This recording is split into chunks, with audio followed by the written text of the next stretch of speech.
The Elgato Facecam records at up to 1080p 60 frames per second in the uncompressed UYVY video format. It's a fixed focus device, meaning that there is no autofocus. Now the focus has decent range. You can still see that it says Marvel vs. Capcom down here. You can see that it says play over here. But if you want to hold text up really close so that you can see it clearly, well, that's just not going to work. You're going to have to pull it back a bit. So this is problematic if you're going to be doing product reviews. The field of view of the Facecam is 82 degrees and there is no microphone on this device. I do agree with that decision. I bought the Elgato Facecam for its launch price of $200. If you want to see its current pricing, I have a link to it in the description. The Razer Kiyo Pro records at a maximum resolution of 1080p 60 frames per second. It also records in an uncompressed video format, but this one is UYVY. You can also do NV12 or MJPEG if you want. Here's what the built-in microphone of the Razer Kiyo Pro sounds like. There's no noise reduction filter or anything on it. This is just right out the box what it sounds like. The Kiyo Pro has a field of view of 80 degrees by default, but you can also set it to 90 degrees or 103 degrees in Razer Synapse. But they do cause a fisheye effect that makes it pretty unusable in my opinion. There's also a high dynamic range mode, HDR, that you can enable in Razer Synapse. I bought my Razer Kiyo Pro for its launch price of $200. To see its current pricing, I have a link to it in the description. The original Razer Kiyo records at up to 1080p 30 frames per second. It also records in 720p 60 frames per second. I won't be demonstrating that in this video, but I have in previous videos. Now here's what the built-in microphone of the Razer Kiyo sounds like. The webcam does record in the video formats MJPEG or H.264, and you can use UYVY if you drop it all the way down to 480p. The Razer Kiyo has a field of view of 81.6 degrees. Now I bought my Razer Kiyo for its launch price of $100, and if you want to see its current price, again, link to it is in the description. Each of these devices is made mostly of plastic. The material is nothing special, but the functionality is what I think really matters. The Elgato Facecam has my favorite build. The USB 3.0 Type-C to Type-A wire is about 82 inches. That made it easy to angle properly on either of my monitors. The adjustability is great, rotating and tilting up and down, and it can be removed from the monitor clip to screw onto a tripod. The Kiyo Pro is a close second here. I like the rotation and the ability to lock it in place horizontally. There's a lot of room to tilt it up and down as well. The wire is USB 3.0 Type-C to Type-A, and it's braided. Unfortunately, it's only 60 inches long, so it's actually really inconvenient and I have to move around my entire setup to get it on top of my monitor. There's a 1/4 inch tripod thread on the bottom of the monitor clip and the webcam itself. The original Kiyo tilts up and down but has no rotation. It has a tripod thread on the bottom. The USB 2.0 Type-A wire is non-detachable and it's 60 inches long. Now what this thing has going for it is a 5600 Kelvin ring light built onto it. It's not really that bright, but if you don't have any dedicated lights, it does make a difference. So the Elgato Facecam wins in the build quality department, followed by the Razer Kiyo Pro and then the Razer Kiyo. Now for image quality, first I'll go over all of the webcams, what they look like with the out-the-box performance with no external lights. Then I'll turn on my studio lights and tweak the manual settings, then go over sharpness, color accuracy, exposure and dynamic range, and then the focus. And as you'll see, the Razer Kiyo Pro and the Elgato Facecam should be smoother than the Razer Kiyo because they're at 60 frames per second and the Razer Kiyo is at 30 frames per second. So the way I tested this was plugging each device into OBS and leaving all the settings on automatic. Now this is very important because in my initial test, I did not download the Elgato Facecam companion software, Camera Hub. And without that, the noise reduction filter defaulted to being on. More on that later. Anyway, the Kiyo Pro does the best out the box, which is how most people will probably be using these devices, even though I do not recommend that. Now, none of them look good without any legit light sources, but I know that this is such a common use case that I thought I would cover it anyway. The Facecam makes my lips look blue when there's not a lot of light. I actually went to the bathroom to make sure that something wasn't wrong. It can't really recreate the colors with that little light. Now, the original Razer Kiyo doesn't look that good until you turn on its ring light, and with that, I think it actually wins out the box. Now, I don't know if that's exactly a fair comparison, but it comes with the device, might as well use it, and it helps. And this is what each of these devices looks like with just room lighting overhead. There's not a whole lot of light, and yeah, they look as expected, not really that great, though if you do turn the ring light on the original Kiyo, then it does help quite a bit. Now here's where I turned on my studio lights and adjust the manual settings. I actually have an Elgato ring light in front of me, an Elgato key light, a newer 18-inch advanced ring light, and a newer 18-inch ring light, not advanced, to give me some light in the background. Now in this first set of clips, I only adjusted the settings using OBS, and as you can see, the Elgato Facecam is very soft. Now I was actually ready to call this a win for the Kiyo Pro, but I then downloaded Elgato Camera Hub and I turned off the noise reduction filter, and the image I got was way better. Now there was a lot of grain at first, but I managed to decrease the grain without the noise reduction filter by increasing the shutter speed, the exposure in OBS, and lowering the ISO, which becomes the brightness slider in OBS. I'll talk more about the software settings in a little bit, but I do think that I got the webcams looking about as good as I could really get them for now. Anyway, with all the settings optimized, the Razer Kiyo is the sharpest, the Elgato Facecam is right behind it, and the Razer Kiyo Pro is the softest. As an experiment, I've been using the Razer Kiyo Pro as my main webcam since it came out, but the lack of detail and clarity on it has always bothered me. Especially for product reviews, I've been reviewing a lot of headsets and I have to hold them up kind of close to the webcam to show off the material and some of the text on there, and you just can't really see it all that clearly with the Razer Kiyo Pro. The Elgato Facecam has decent sharpness, not amazing. The original Kiyo still beats it out. The easiest way to gauge this is by looking at my freckles and looking at text, so you can see that the Kiyo does get a little bit of an advantage over the Elgato Facecam. Now the Logitech Brio easily defeats all of these devices when it comes to sharpness, but this device does do 4K, and I'll be comparing that to the Elgato Facecam in a different video.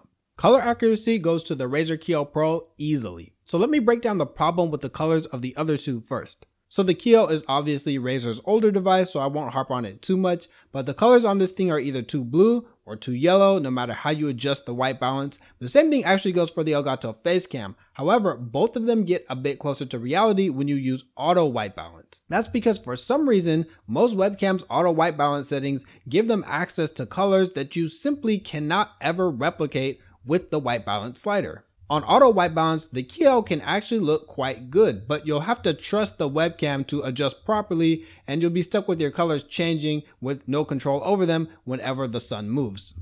So right now the Elgato Facecam is at 4200 Kelvin at the white balance. I'm going to put it to auto white balance right now. Now this is auto white balance on the Elgato Facecam, and as you can see, it makes my skin tone too red and there's too much yellow in the background. I'll turn this off now.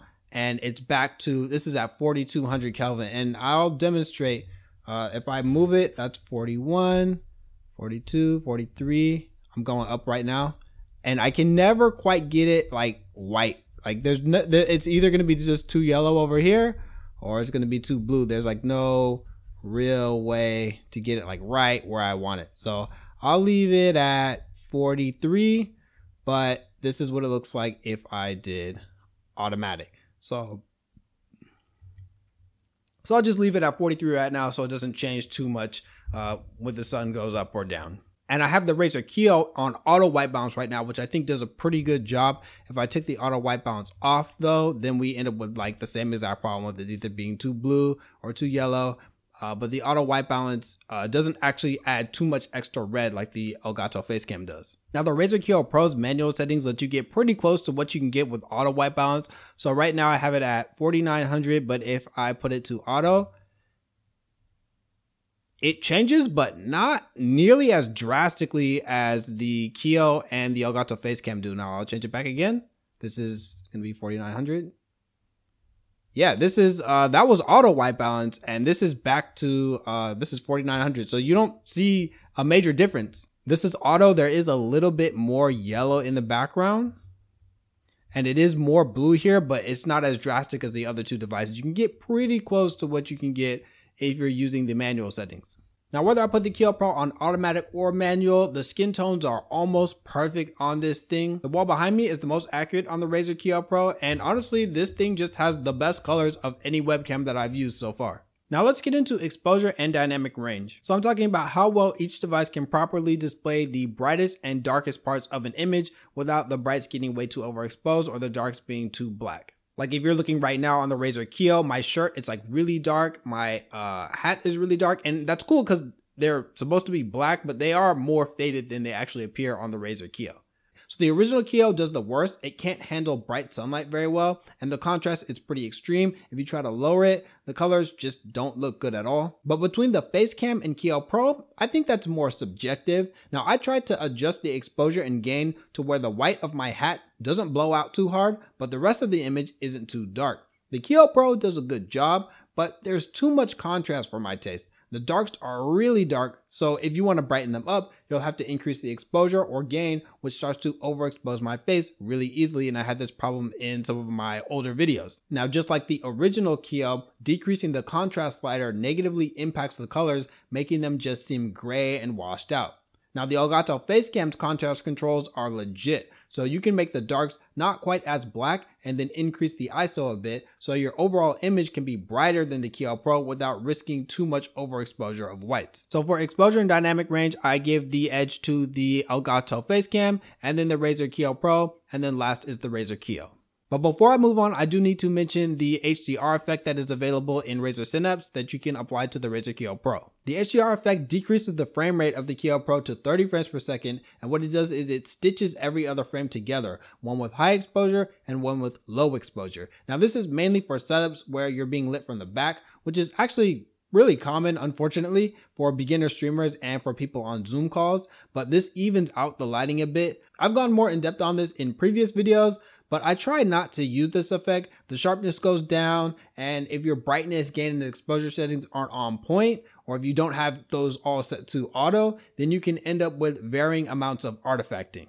Now, the Razer Kiyo is the only device here that has functioning autofocus. The Kiyo Pro's autofocus is so bad with how much it seeks and pulses that Razer had to release a firmware update to fix it. Except instead of fixing it, it just bricked a bunch of people's webcams instead. But I spent $200 of my own money on the Razer Kiyo Pro, so I'm not trying to deal with that. So I just use manual focus, but the range of focus on the Kiyo Pro is a lot longer than most webcams. With most devices like the Brio or the Streamcam, if you're like arm's length away, you can just manually set them to infinity focus and call it a day. The Kiyo Pro, you have to be a lot more precise if you move forward or back a few inches, or your face will be out of focus. Also, even with manual focus, holding text up to the Kiyo Pro, you can never really make it very sharp, so it might have actually been better off as a fixed focus device. And that's exactly what Elgato did. You have a pretty generous range of how far you can be to stay in focus. The downside is you won't be able to sharpen objects close to the device like the original Kiyo or most other webcams. Now, I was pretty skeptical of this decision, but the fixed focus is actually pretty decent. It just doesn't work out for my use case because I do product reviews and I hold products up to the webcam a lot. So the Kiyo Pro loses here, and whether you want the actual autofocus of the Kiyo and the ability to manually adjust the focus, or if fixed focus is good for you, that's really more of a preference, the Elgato Facecam and the Razer Kiyo. Now, getting into software, I like Elgato's Camera Hub better than Razer Synapse, but both of them do have issues. In Camera Hub, you can adjust the usual webcam settings like exposure, white balance, and gain, but they're in more accurate, real camera jargon instead. Exposure from the UVC controls that OBS uses is shutter speed. Gain is actually controlled by the brightness slider in OBS now, and it translates to ISO. And white balance is listed in Kelvin, which makes a lot of sense. Okay, this is like the 5th time that this device has frozen. Now, I know that I'm using multiple USB devices, but goddamn.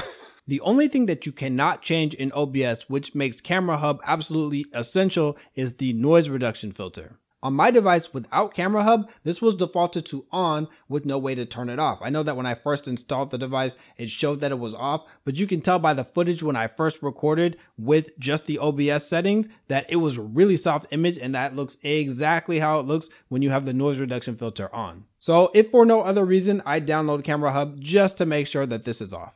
Now, as for software issues, I have had the Elgato Facecam freeze on me a few times, and if you watch my channel, you know that I've plugged 4 devices, 4 webcams into my computer at the same time. I've had mics, I've had a bunch of stuff plugged in here at the same time, but this one has been freezing quite a bit as I've been doing these reviews. And here we go again.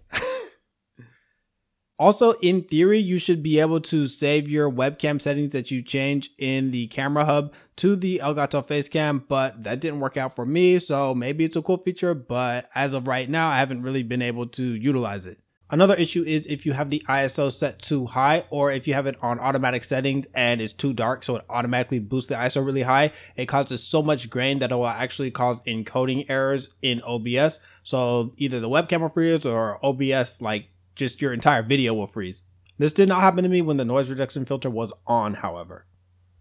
Now moving on to Razer Synapse, this was a lot worse and a lot buggier when I first reviewed the Razer Kiyo Pro, and it's improved, but it does still have a glaring issue. Unlike Elgato Camera Hub, where you just can't access the preview window while you're using the webcam and other software, but you can still change the settings in Camera Hub. With Synapse, you cannot edit the Kiyo Pro settings at all while it is in use. So you have to deactivate it in one software and then activate it in the other, and then do that again every single time you want to adjust the settings in Razer Synapse and then use it in OBS or vice versa. Synapse lets you utilize the basic UVC controls, but the real reason to use it is that you can only adjust the field of view and enable the HDR effect here. As I stated, I don't think the HDR is worth using, and the field of view just causes a fisheye effect. It looks whack.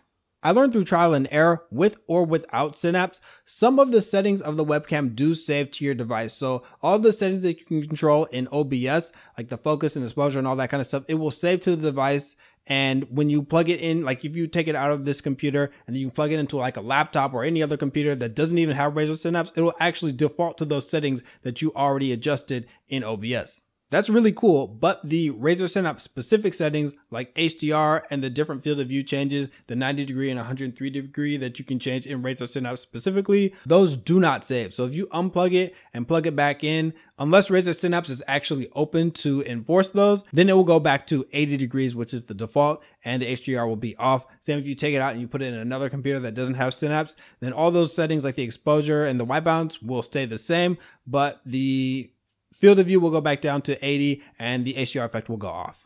Now the Razer Kiyo does not need Razer Synapse at all. You can adjust the UVC controls there, but you can just do that in OBS. Personally, I like to use as few software as possible, so just doing everything in OBS is perfect for me.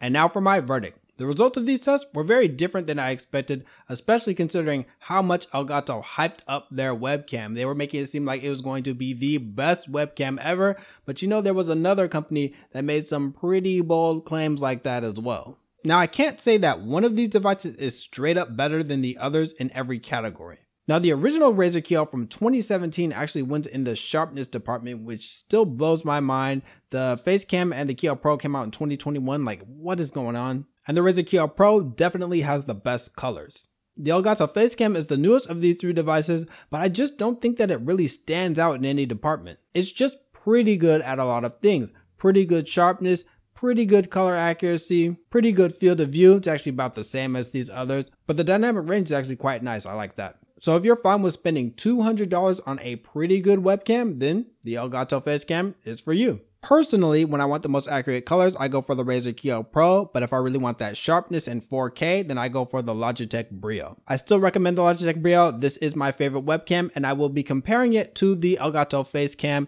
in another video. Links to all these webcams are in the description, and if you want to learn how to make some money making product review videos like this one, then I have a link to a video teaching you how in the description as well.